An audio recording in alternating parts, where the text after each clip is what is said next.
Olá, muito bom dia de regresso neste Matinais. Vamos conhecer um projeto diferente, o CRID, Centro de Recursos para a Inclusão Digital do Instituto Politécnico de Leiria.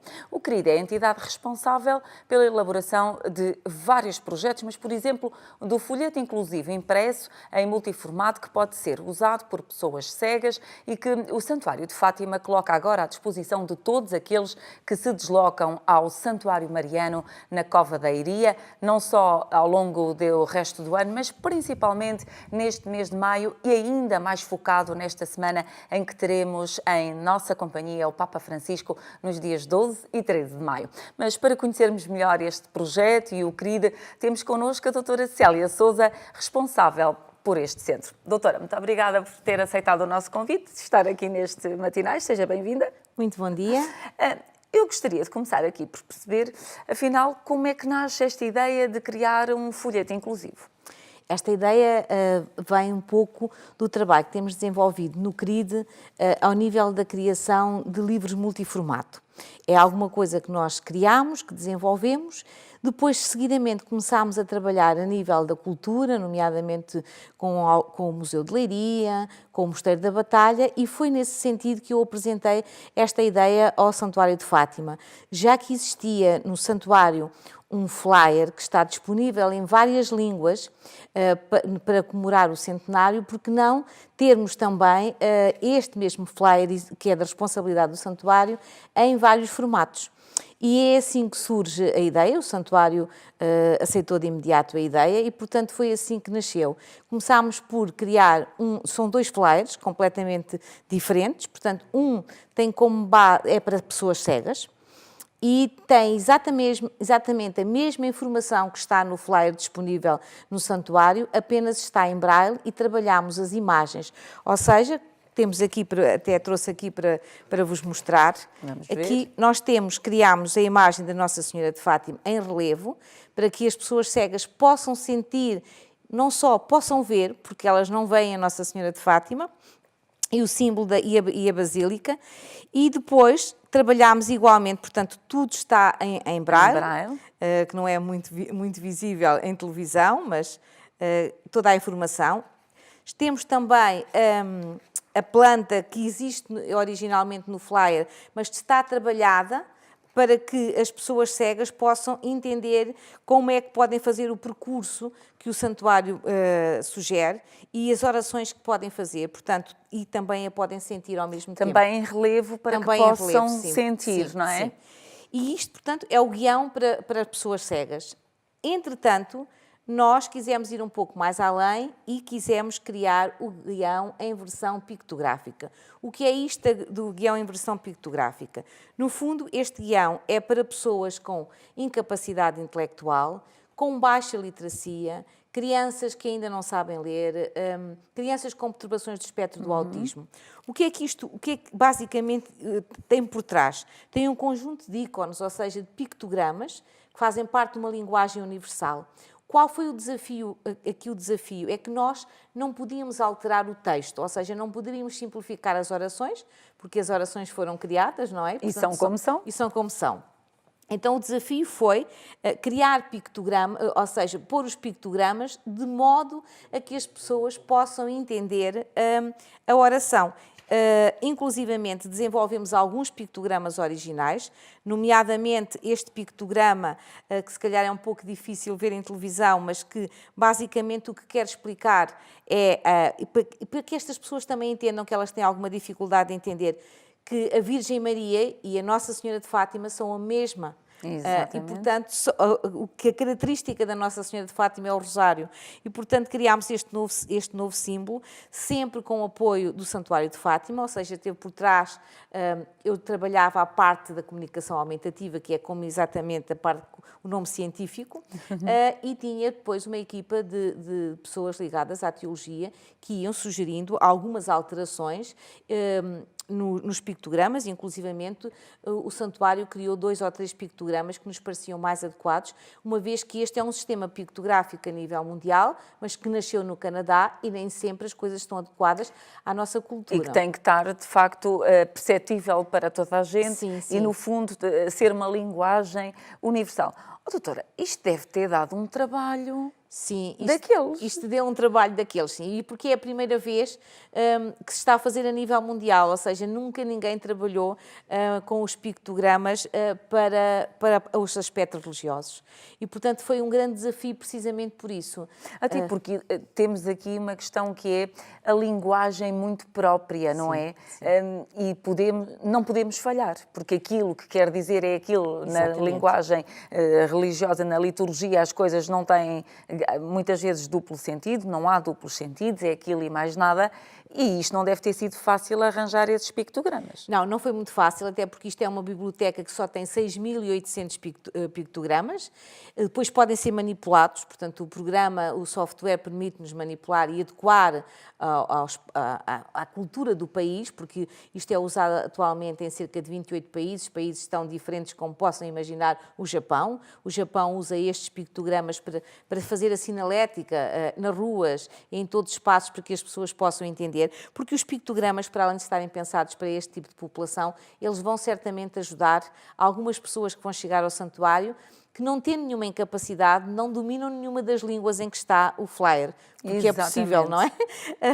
E assim tem aqui algum material e essa experiência também advém Nós tivemos um outro projeto que fizemos para a cidade de Leiria, que foi convidar os restaurantes da nossa praça, da Praça Rodrigues Lobo, a colocarem as suas emendas em linguagem pictográfica e em braille. E o que temos tido feedback ao fim de 2 anos de implementação é que quem pede, quando eles não conseguem comunicar com os turistas, vão buscar. E então os turistas rapidamente conseguem escolher o que é que querem comer e entender, porque os pictogramas são extremamente intuitivos, não é? simples e fáceis de percepção por qualquer pessoa. Até porque aqui foi pensado para todo o tipo de público, inclusive crianças, não é? Sim, inclusive crianças. Futuramente o SPC, o Braille também, mas não faz muito sentido. Este itinerário vai ficar disponível na página do santuário. Portanto, o que quer dizer, isto foi feito especificamente não só para este ano, mas a ideia é que fique disponível durante todo o ano. Portanto, este é o momento de lançamento, mas a ideia é que vai ficar disponível durante o centenário. Mas também vai permitir, por exemplo, que em visitas de escolas, de crianças mais pequenas, que os professores possam descarregar esta versão, que a possam imprimir e, por exemplo, que depois possam trabalhar em contexto de sala de aula ou mesmo durante a visita. Até porque se torna mais agradável para os pequenotes que gostam mais de trabalhar com imagens do que só falar para eles, isso não é muito interessante. Só para situar aqui os nossos telespectadores, estamos no Matinais, nesta segunda-feira, e à conversa está connosco então a doutora Célia Sousa. Ela é a diretora responsável pelo CRID do Instituto Politécnico de Leiria. É um centro que faz coisas maravilhosas como esta que acabamos de ver, que é então o folheto inclusivo. Doutora, isto realmente já percebemos que foi algo muito trabalhoso, que exigiu muito de si e da sua equipa. Há quanto tempo é que estão a trabalhar neste projeto do folheto inclusivo? Há 5 meses. Apresentámos em janeiro e, portanto, tivemos 5 meses para o produzir. Nós produzimos inteiramente, portanto, desde a impressão. Cada livro são 600 flyers que vão estar disponíveis, 600 guiões, 300 em braille, 300 em pictogramas, para esta vinda do Santo Padre, sim.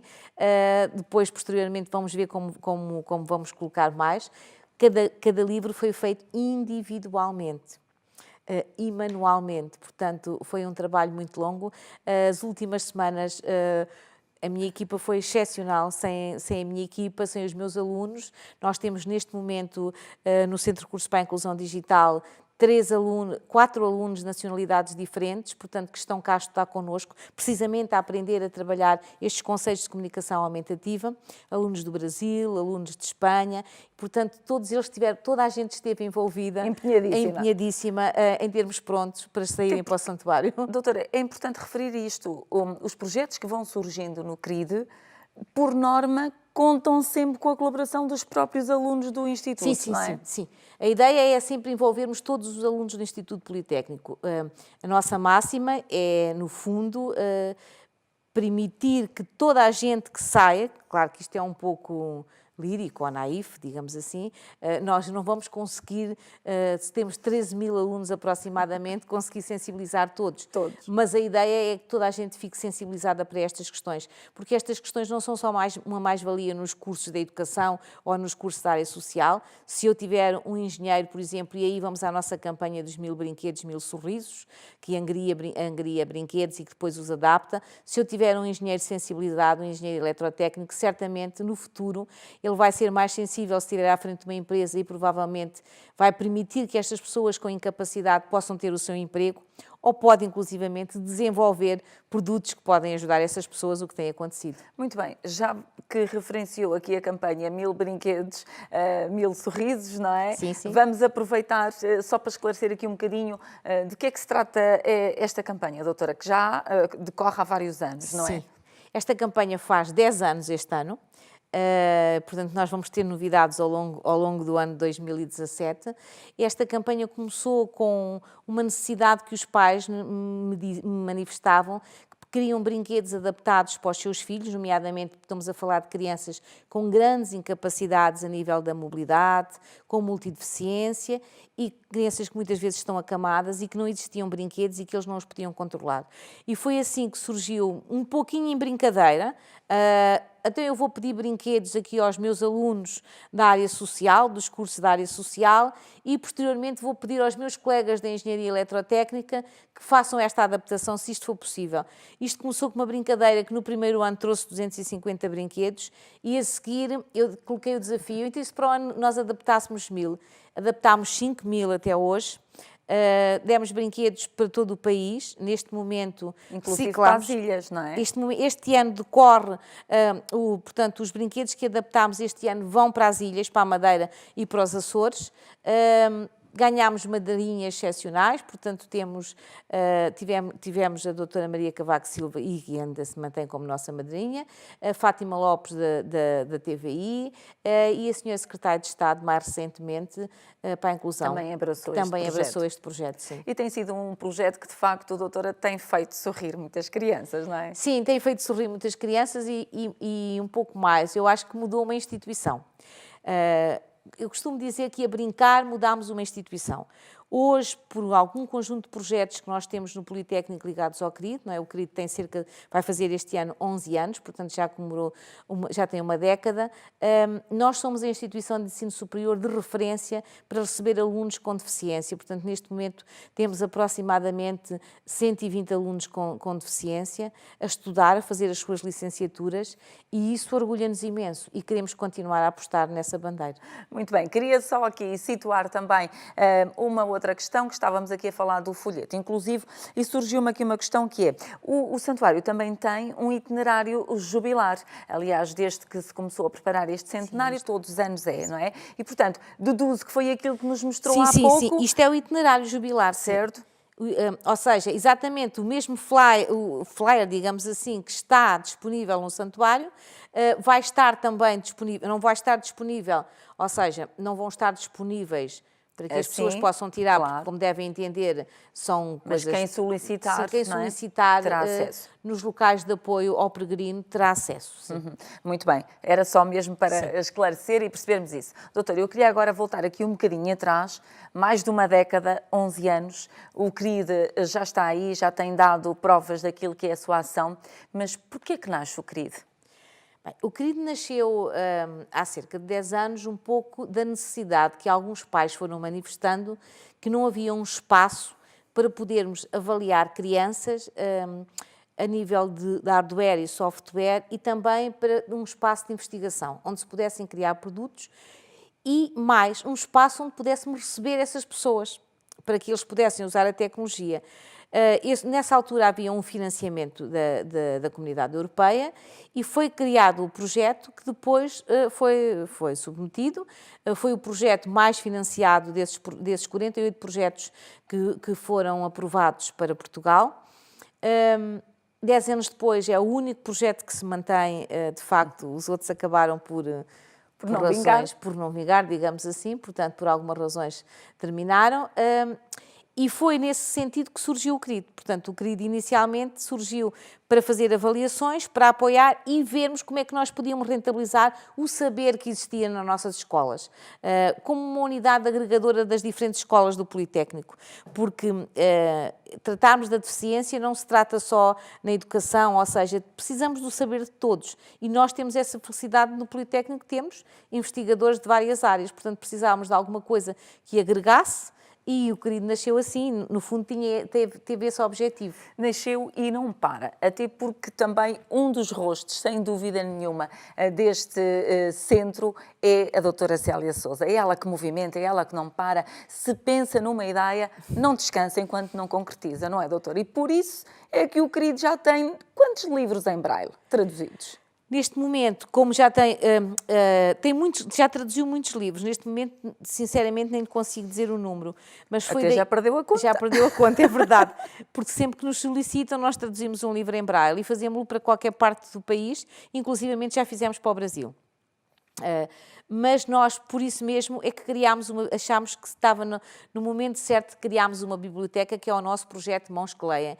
E isso foi uma mais-valia, porque precisávamos, de facto, de um mecenas, e surgiu um mecenas, que foi o Lions de Leiria, que nos deu o apoio para a aquisição de algum material, e assim temos então uma biblioteca neste momento que tem cerca de 19 livros disponíveis, romances, não são livros académicos. A ideia não é ter uma biblioteca com livros académicos, porque isso naturalmente nós já fazemos, sempre que os nossos alunos precisam. A ideia é termos romances, aqueles romances que saem, que toda a gente quer comprar, que estão na moda, digamos assim, e que as pessoas cegas não têm hipótese de os comprar, porque eles não estão em braille, muitos deles não estão em áudio, e mesmo estando em áudio, as pessoas cegas não gostam muitas vezes de ouvir o áudio, gostam de manusear o livro como nós, saboreá-lo. Nós lemos de uma maneira, eles leem com os dedos, portanto, saborear o livro, cheirar o livro. E foi assim que surgiu, então, esse nosso novo, é recente, portanto, esse projeto nós lançámo-lo em dezembro. E tínhamos como objetivo ter até ao final... E desde dezembro até agora já conseguiram traduzir 19 livros? 19, sim. O nosso objetivo era 30 livros em 2017. Eu penso que vamos ultrapassar, porque estamos com 5 meses de 2017, temos 19, penso que vamos ultrapassar. Aliás, a ideia agora é esta biblioteca para ter continuidade. Qualquer pessoa de qualquer parte do país pode aceder, pode ir junto da Biblioteca Municipal do seu concelho.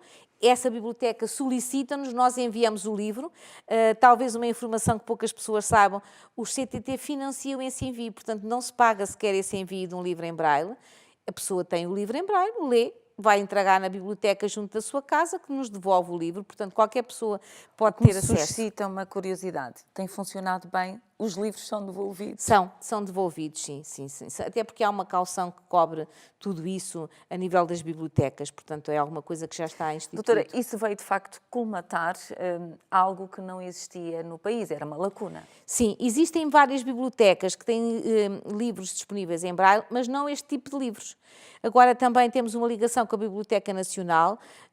Porque um livro não é só, como algumas pessoas pensam, que, ok, eu vou dar agora uma ordem e ele vai sair na impressora em braille. Não, o livro tem que ser editado parágrafo a parágrafo. Agora imaginem um livro de um romance de 300 ou 400 páginas. Demora o seu tempo. Demora muito tempo.